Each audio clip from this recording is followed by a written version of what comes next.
आज हम class 10th NCERT का एक्सरसाइज 2.1 और 2.2 सॉल्व करेंगे। एक्सरसाइज 2.1 में ज़्यादा नहीं है, आप बस इतना समझ लीजिए कि जैसे कि ये ग्राफ है, ठीक है, ये एक्स एक्सिस हो गया और ये हमारा हो गया वाई एक्सिस। अब पूछ रहे बताओ कितने नंबर ऑफ जीरोज होंगे, वो अलग अलग टाइप के ग्राफ बना के दे रहा है। सिंपल सी बात है, जो भी वो लाइन है वो एक्स एक्सिस को कितने बार कट करती है, इंटरसेक्ट करती है, उतने ही जीरोज बनेंगे। जैसे कि पहला क्वेश्चन है, इसमें ये लाइन बिल्कुल पैरेलल है या नहीं है, बताइए। देखिए अब ये एक्स एक्सिस को तो इंटरसेक्ट कर ही नहीं रही है, मतलब जीरोज कितने होंगे भाई, कोई जीरोज नहीं होगा। अब दूसरे में देखिए, दूसरे में क्या है, दूसरे में ये ऐसे करके अब एक्स एक्सिस को कितनी बार, वाई एक्सिस को काट रहा है, हमें वो नहीं देखना, एक्स एक्सिस को कितनी बार काट रहा है, एक्स एक्सिस को ये 1 टाइम्स काट रहा है, तो यानी यहां कितने जीरोज होंगे, यहां 1 जीरोज होंगे। जैसे थर्ड देखिए, X and X dash, Y and Y dash. अब इसमें ऐसे करके, अब कोई पूछेगा यहां कितने जीरोज होंगे, तो आप कहोगे 1 2 3, तो कितने जीरोज होंगे, 3 जीरोज होंगे। हो गया। चलिए अब आप देखिए, अब आप कर लेंगे, मुझे जहां तक पता है अब आप समझ गए होंगे कितने जीरोज होंगे, बताइए। 2 जीरोज होंगे। कर सकते हैं कि नहीं कर सकते, सिंपल है, ठीक है। चलिए एक्सरसाइज 2.2 स्टार्ट करते हैं। एक्सरसाइज 2.2। क्वेश्चन नंबर 1 कह रहा है कि find the zeros of following quadratic polynomials and verify the relationship between the zeros and the coefficient. मतलब हमें जीरोज निकालना है और रिलेशनशिप को शो करना है। क्या होता है, आइए देखिए। आपने क्लास 9th में ये स्प्लिटिंग किया होगा, ये बीच का आपने तोड़ा होगा, किया होगा। अगर अभी भी आपको लगता है कि आपको स्प्लिटिंग करने में डाउट है, दिक्कत है, यहां भी मैं आपको एक्सप्लेन कर रहा हूं। एक बिल्कुल इसके ऊपर मैंने अलग से वीडियो बनाया है जिसमें मैंने 10 से 12 अलग अलग टाइप के क्वेश्चन लिए हैं और सॉल्व किए हैं, तो आप प्लीज उसे भी जाके देख लीजिएगा। चलिए स्टार्ट करते हैं। सबसे पहले आपको पता है कि ये देखिए, ये किस फॉर्म में होता है, ax² plus bx plus c के फॉर्म में होता है, ठीक है। और आपको कोफिशिएंट पता है, तो इसीलिए क्या कह रहा है, verify the relationship between zeros and coefficient. तो कोफिशिएंट यहां पर a b और c है। चलिए स्टार्ट करते हैं। सबसे पहले क्या करेंगे, ये जो ये टर्म है, यहां क्या है बताइए 1, और यहां क्या है बताइए -8। a और c को लेना है आपको, a और c को लेना है। कितना आ गया बताइए, -8 आ गया -8। अब आपको क्या करना है, b को लेना है। आपने b कितना है बताइए, b है हमारा 2 है। अब कहोगे b माइनस में ले लिया, हम b को ब्रैकेट के बाहर ले लेंगे, ठीक है। अब 2 को हमें ऐसे लिखना है कि प्लस या माइनस करके, ध्यान से सुनिएगा, प्लस या माइनस करके तो 2 ही आए। वो क्यों, क्योंकि आप कोई भी चीज एक्स्ट्रा नहीं लिख सकते। आप देखिए 10 लिखा है कहीं, तो आप उसको 8 + 2 लिख दीजिए, 12 - 2 लिख दीजिए, लेकिन आप 11 नहीं लिख सकते डायरेक्ट। बात समझ में आ गई। 5 + 5 लिख दीजिए, लेकिन आप उसको 12 नहीं लिख सकते, 13 नहीं लिख सकते, 5 नहीं लिख सकते। वही बात यहां ध्यान रखनी है। 2 को आप 2 अलग अलग पार्ट में लिखेंगे तो, लेकिन उसका जो प्लस या माइनस है वो 2 ही आना चाहिए, जो आंसर आना चाहिए। और साथ में हमें यह भी ध्यान रखना है कि उसका जो प्रोडक्ट है वो -8 आना चाहिए, यानी a और c के मल्टीप्लाई के इक्वल। हम इसे लिखते हैं 4 - 2। बच्चे इसमें बहुत परेशान होते हैं। ये प्रैक्टिस जितना आप कहोगे कि एक क्वेश्चन में आ जाए तो नो पॉसिबल। आपको जितना ज़्यादा क्वेश्चन की प्रैक्टिस करेंगे आपको ये आ जाएगा। चलिए देखते हैं। अब हमें पता लग गया, हम इसे लिखेंगे x² 4 - 2। अच्छा, कई बार क्या करते हैं बच्चे, मल्टीप्लाई करके लिख देते, ऐसा नहीं करना है। ये नॉर्मली जो है वही उतरेगा, ये भी वही उतरेगा। इसको हमने तोड़ के लिख लिया।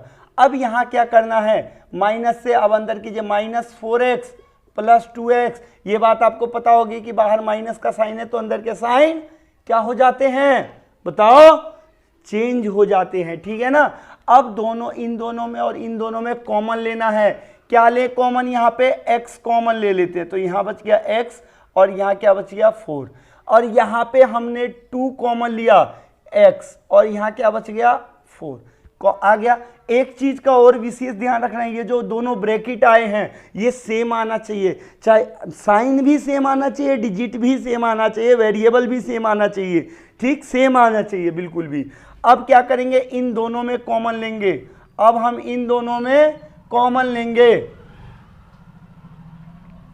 इन दोनों में देखिए क्या है, x-4 है, x-4 हमने कॉमन ले लिया, यहां पे बच गया x और यहां पे क्या बच गया भाई, यहां पे बच गया 2।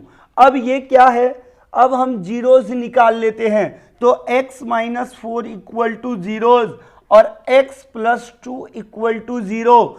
x इक्वल टू आ गया माइनस का 4 इधर आया, प्लस का 4 आ गया, और x ये इधर है तो x बराबर ये हो जाएगा आपका -2 हो।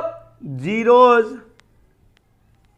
Of given quadratic polynomial are 4 and -2। ये हमारे जीरोज हो गए। अब क्या कह रहा था वो, जीरोज तो निकालो, उसने क्वेश्चन में कहा था ना फाइंड द जीरोज, उसके बाद वो क्या कह रहा है, वेरीफाई द रिलेशनशिप। क्या कह रहा है, वेरीफाई द रिलेशनशिप। तो रिलेशनशिप कैसे कैसे वेरीफाई होता है, 2 तरीके से होता है। एक होता है सम ऑफ जीरोज। तो सम ऑफ जीरोज क्या होता है, -b/a होता है, ठीक, -b/a। ए और बी क्या है, कोफिशिएंट है, ठीक। चलिए देखते हैं जीरोज कितना है, 4 प्लस -2, तो बताइए कितना आएगा, 4 प्लस माइनस 2 आ गया, इसे हम 2/1 लिखते हैं। अब एक बात बताइए, क्या ये -b/a है या नहीं है, -b/a है या नहीं, कहोगे माइनस है, तो देखिए -b होगा तो माइनस माइनस क्या हो जाएगा, प्लस हो जाएगा, ठीक। तो ये जो है कोफिशिएंट ऑफ x और कोफिशिएंट ऑफ x² है या नहीं है। देखिए coefficient of x and coefficient of x² हो गया। अब क्या कह रहा है, प्रोडक्ट ऑफ जीरोज, तो प्रोडक्ट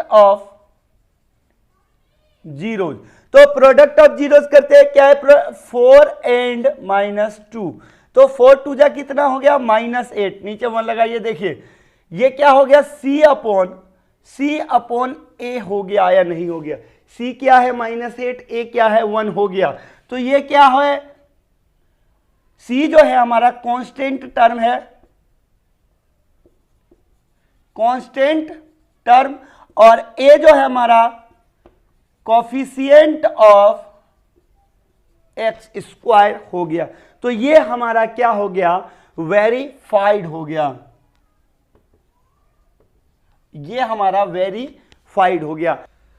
अब आप देखिए क्वेश्चन नंबर सेकंड क्या कह रहा है, 4s² -4s, अच्छा हमने x लिख दिया, s + 1 है, ठीक है। तो अब आप कैसे स्प्लिट करते हैं, देखिए यहां पे 4 है और यहां पे 1 है, तो 4 × 1 कितना हो गया बताओ, 4 हो गया, ठीक। अब ये जो है b वाला टर्म, इसे लिखिए 4 को।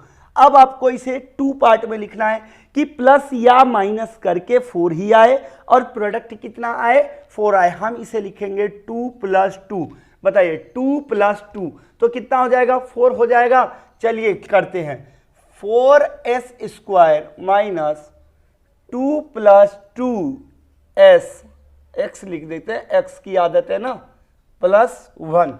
अच्छा देखिए 4s² -2s + 1। अब यहां पे हमें कॉमन लेना है।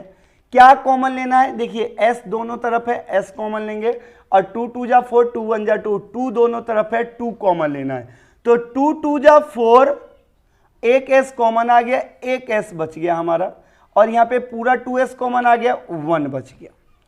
इन दोनों में कुछ भी मैचिंग नहीं है तो हम 1 कॉमन लेंगे, साथ में ये माइनस कॉमन लेंगे, तो ये हो गया हमारा 2s और ये प्लस माइनस हो गया -1। ठीक, अब क्या कॉमन लेंगे हम? 2s - 1 और यहां पे आ गया 2s - 1 इक्वल टू 0।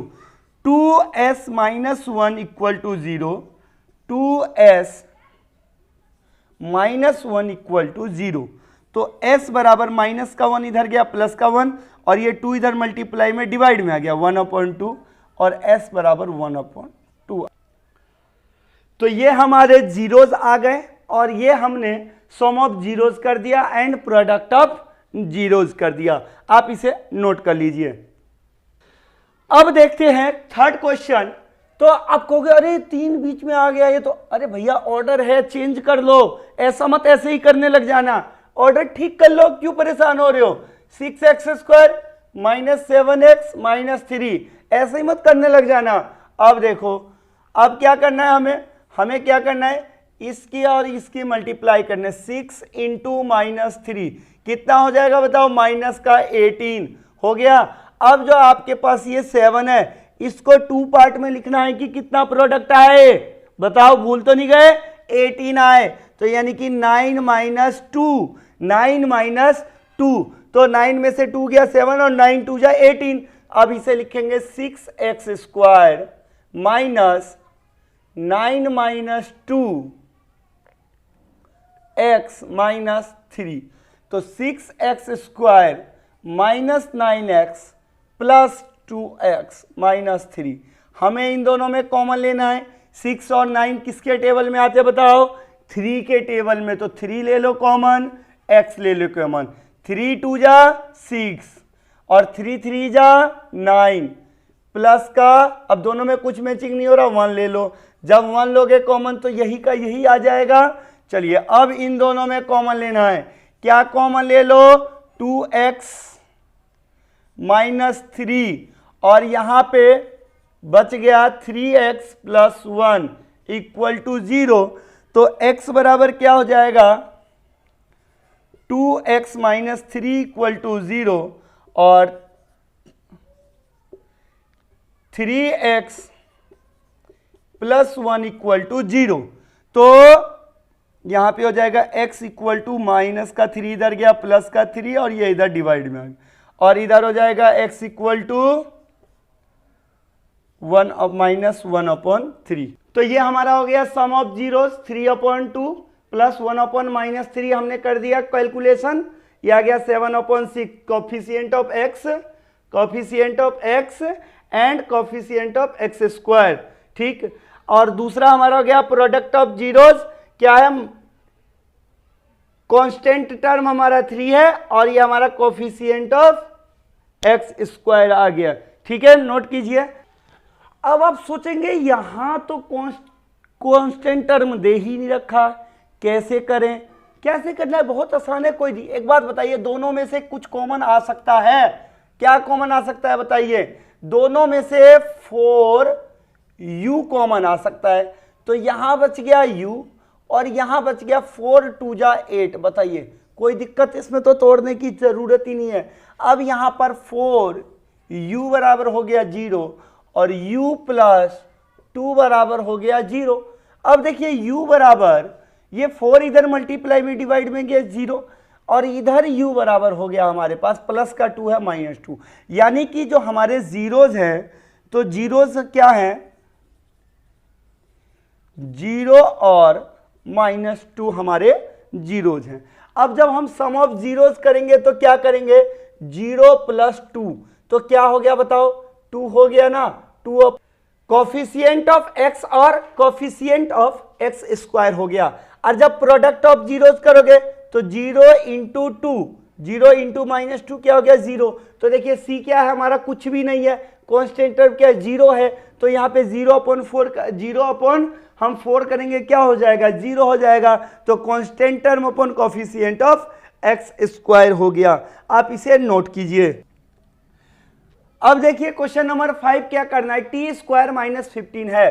तो टी स्क्वायर, अब क्योंकि कोई फॉर्मूला बनाना है इसलिए हम 15 पे स्क्वायर चढ़ाने की कोशिश कर रहे हैं, पर ऐसे तो होगा नहीं, मतलब हम अपनी तरफ से तो एक्स्ट्रा कुछ नहीं कर सकते हैं। पर बताइए ऐसे कर सकते हैं नहीं कर सकते, ये जो रूट अंडर 15 है स्क्वायर से कट जाएगा तो वापस वही आ गया, तो कुछ भी हम एक्स्ट्रा नहीं लिए। अब ये क्या बताइए, ए स्क्वायर माइनस बी स्क्वायर क्या होता है, ए प्लस बी और ए माइनस बी होता है नहीं होता है बताइए। तो चलिए अब हम लिखेंगे T plus root 15 and T minus root 15 equal to 0। तो टी बराबर हो गया माइनस का रूट 15 और टी बराबर हो गया हमारा रूट 15 हो गया। ठीक है, अब आप इसके sum of zeros and product of zeros खुद कर सकते हैं। चलिए चलते हैं नेक्स्ट क्वेश्चन की तरफ। क्या है 6 question 3x square minus X plus 4। अब आप जब इन दोनों की मल्टीप्लाई करेंगे तो कितना आ रहा है, 4 3 जा 12 आ रहा है। ठीक है, अब इस यहां आपके पास -1 है, 1 लेते हैं -1। अब आपको इसको 2 पार्ट में लिखना है कि कितना है, 4 - 3 लिखिए। 4 - 3 1 हो गया और 4 3 जा कितना हो गया बताइए, 12 हो गया। क्लियर सी बात है।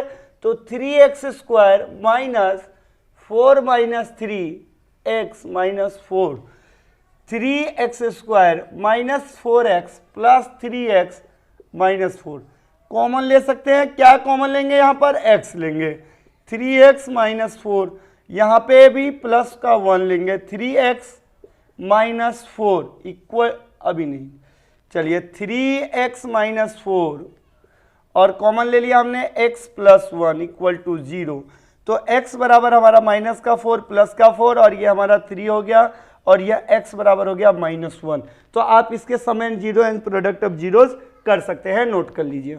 अब इसका सेकेंड क्वेश्चन है कि find a quadratic polynomial each with a given number sum and product of its zero. देखिए हमारे पास गिवन है 1/4 एंड 1, ये क्या है हमारे पास, sum of zeros and product of zeros है। तो हमें क्या करना है, पॉलिनोमियल फाइंड करना है। तो क्वाड्रेटिक पॉलिनोमियल का फॉर्मूला है, हम ए लेते हैं X square minus alpha plus beta x plus alpha into beta. ठीक, अब क्या करना है, अब क्या करना है, यहां पर x square minus alpha plus beta कितना दे रखा है बताओ, अल्फा प्लस बीटा 1/4 दे रखा है। ठीक, 1/4 दे दिया एक्स, अल्फा इंटू बीटा कितना दिया, अल्फा इंटू बीटा है -1। ठीक, तो x square minus 1/4x, 1/4x plus minus minus हो गया 1 इक्वल टू 0 होता है।